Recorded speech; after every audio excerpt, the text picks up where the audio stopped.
Hey all, what is up? Keasbey here, and let's do a video that might be unpopular.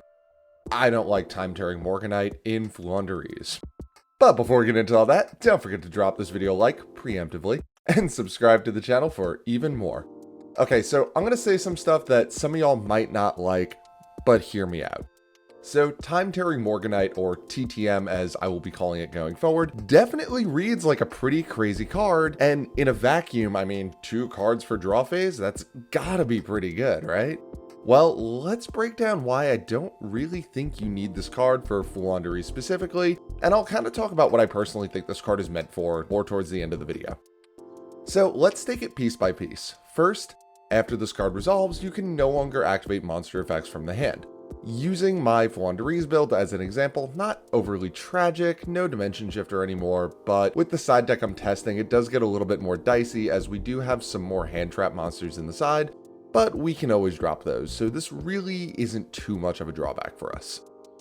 Next, the draw 2 effect. Well, I will say, to this card's credit, you cannot Ash Blossom this card as it is not an effect to draw, but rather an effect that is altering the game state so that every draw phase, you draw 2 cards instead of 1. Okay, so my first problem with this card is it gives you no immediate advantage, and for your first turn, you're basically playing with a hand that is 1 card short. Floowandereeze needs either A, a very strong turn 1 setup, or B, enough of a setup to play on our opponent's turn.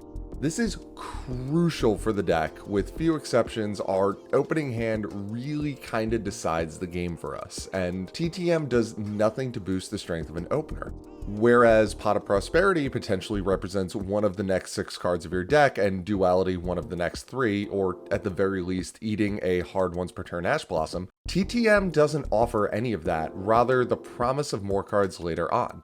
Even Jack in the Hand, a card that I don't particularly like either, does more for your first turn than TTM does. On top of that, you don't actually start to plus off this card until the second draw phase after you've used it. What do I mean by that? Well, the turn you use it, it is a hard -1 on both raw numbers and utility of the cards in your hand for that turn. You use it, you get nothing.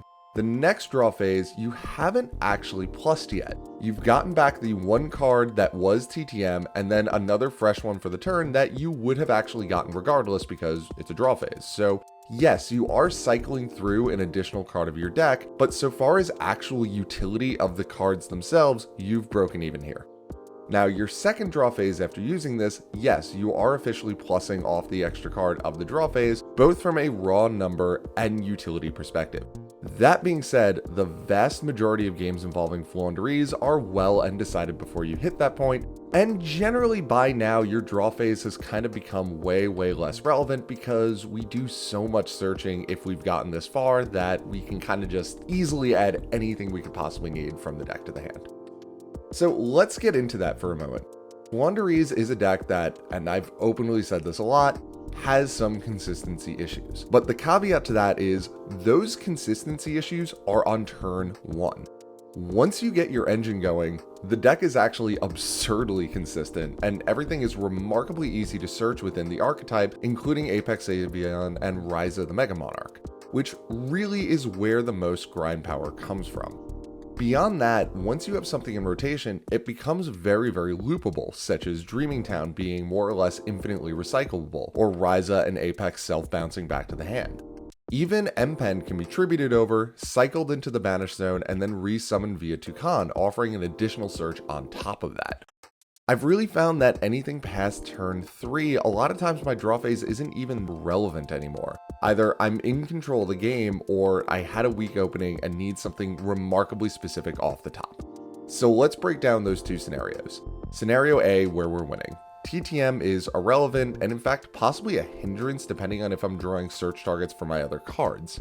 An issue that does come up in longer games, which is where you're getting the most out of TTM, is that Eaglin can actually run out of search targets over time if you don't have unexplored winds in rotation to cycle mostly Ryza in and out of the deck.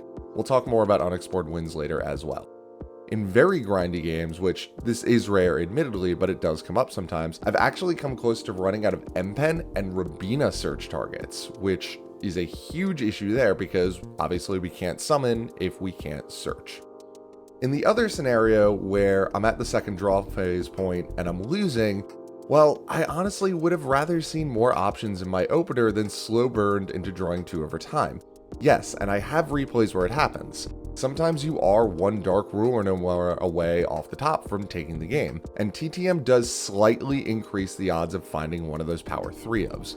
Assuming that we had a rough go of turn 1 and 2 and 30 cards left in the deck, as we probably didn't get to do a ton of searching, it's a little less than a 1 in 5 chance of seeing Dark Ruin or more off of a double draw, and that's assuming A, we have enough to go off afterwards, and B, we still have 3 left in our deck, and then C, our opponent hasn't won by that point. 2 draw phases without us really building a board, not looking so hot. Now, back to unexplored wins. Once we're at the point where TTM would really start plussing us, odds are we found unexplored wins at that point. Unexplored wins does what TTM does, but better in my opinion. We get our 1 draw per turn, and then we can cycle unneeded birds to the bottom of the deck to draw new cards. If you're in a good position by that point, you will have extra small birds and probably a Ryza that you can cycle through to draw 2 fresh cards every turn, on top of the 1 that we draw for game mechanic. Yes, I know, purely from a raw numbers perspective, this is a flat 2 for 2 or a 1 for 1, depending on how many you cycle, but from a utility perspective, it's at a bare minimum a flat 1 for 1, but it's potentially a +2 because we're cycling unneeded cards to potentially draw new cards that will have more utility than those extra birds had in our hand. This all has the added bonus as well of restocking our Eaglin search targets in the deck, which again, very, very important. Those can run out fairly quickly. So all in all, the draw portion of TTM's effect, A, gives no immediate advantage to a deck that very much needs immediate advantage on turn 1, unless it doesn't, but then you're doing really well and can search most of what you need. B, doesn't kick in with any real advantage at a point where the deck isn't already establishing loops of easily searchable cards and making the draw phase more or less irrelevant. And C, wins at the point where TTM is an actual plus is just better overall. And finally D, this is very much a card that is useless unless you hard open it. If you miss it turn 1 and are still able to set up everything you need, it's a dead draw turn 2, as you'll generally be pretty well set up to search anything else you need. Or if you're not in a good spot, it's a dead draw that doesn't help you in any way the turn you use it, only turns afterwards. Okay, next up, the extra normal summon effect. This deck 9 out of 10 times doesn't need it. There are some specific opens where yes, it is good, such as if you open Rabina and Eaglin, start with the Rabina, have it get stopped, and then you use that second normal summon for Eaglin. This also assumes that you don't have Magnificent Map in rotation, which would accomplish the exact same thing, with the bonus of getting you another small bird from the deck. Keep in mind, all of our small birds are hard once per turn uses on their effects, so the extra summon really is very conditional in how useful it actually is on turn 1. Map gives you a lot more flexibility with the additional summon, whereas TTM's is entirely contingent on what is already in your hand. This effect also doesn't apply on our opponent's turn, which is where we do the majority of our playing past turn 1, let's be totally honest. And again, like the draw, the longer the game goes, the less relevant it becomes, as we already have 2 normals with map, 3 if you don't use Dreaming Town on your opponent's turn, but because summons in this deck generally beget more summons, and our birds again are hard ones per turns, it's not like this adds that much overall to what we're doing. So far as if you want more normal summons, you'll get a lot more mileage out of Snowl for that, but well, we've talked about Snowl in other videos and how I feel about her. And lastly, the effect that I do kinda like, you can banish it and discard another copy of it to create a magical meltdown type effect for your normal summons from monster effects specifically. And now that I've said that out loud, I like it a lot less. Opening 2 of these would insulate your plays, assuming that you've opened enough to go off in your remaining 3 or 4 cards, depending on if you're going first or second. But that also assumes that all your opponent's interactions are monster-based. And if they have more than 1 point of interaction, there's always a chance that they just hit TTM's Engrave effect and then just stop your plays with their monster effects normally. Overall, to sum this up quickly, I don't like it for Floowandereeze because it doesn't do anything to help your turn 1, and I can't stress that enough, which is far and away the most important turn for this deck. And if you're winning, every turn that passes, your draw phase really does become less relevant as you've established your loops for your important cards. And if you're losing, you still need to find very specific outs while still having enough to play afterwards, and that's also just assuming that you don't lose on your opponent's turn immediately after a botched up turn 1. Just to highlight this, going first, you open this in 4 of the cards, use this, then Rabina gets ashed, and you don't have anything to follow up. You now have 3 cards in hand. Assuming your opponent doesn't win here, let's just say, going uncontested, they set up 2 points of interaction on their board and clear Rabina. You draw 2 cards now, you're back up to 5, you're now basically playing as though you went first, but your opponent has a board this time that you have to contest with.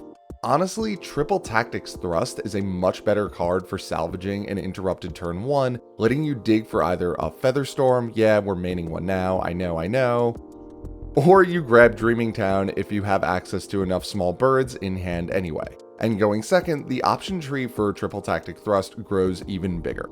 On top of all that, we're already playing 3 Prosperity, 3 Duality, 3 Advent, maybe Triple Tactics Thrust if you want to go that route as well. So I think at this point, there's so much consistency boosting that you'd honestly just be better off running more utility cards versus having to run 3 copies of TTM. So what do I think this card is actually meant for? It's meant for pure stun decks. Pure stun decks, like set 5, normal summon Inspector Border Pass, have the issue of they don't really have a lot to do besides make 1-for-1 trades until they get their big stun cards up, such as Border, Skill Drain, etc. They're forced to make a lot of the affirmation 1-for-1 trades, and they will run out of resources way faster than a dedicated combo deck that can search natively to replenish its resources. Generally speaking, these stun decks don't have solid forms of searching in and of themselves, so drawing cards is really kind of one of the only ways they have to replenish what they have on the board. A lot of basic Floodgate/stun decks don't special summon often as well, running things like Fossil Dino, etc. that would actually stop special summoning. So being able to get multiple normal summons that they are now more quickly drawing into can be really good for them in closing out a game quickly. As while they are very good at slowing down a game, they can kind of run into issues with applying pressure beyond that, which is what ultimately loses them a lot of their games. Just to put the last nail in this, by the way, looking around before I scripted this video and between then and recording it at anything from a regional or higher, I really have not seen a single Floowandereeze deck actually playing TTM.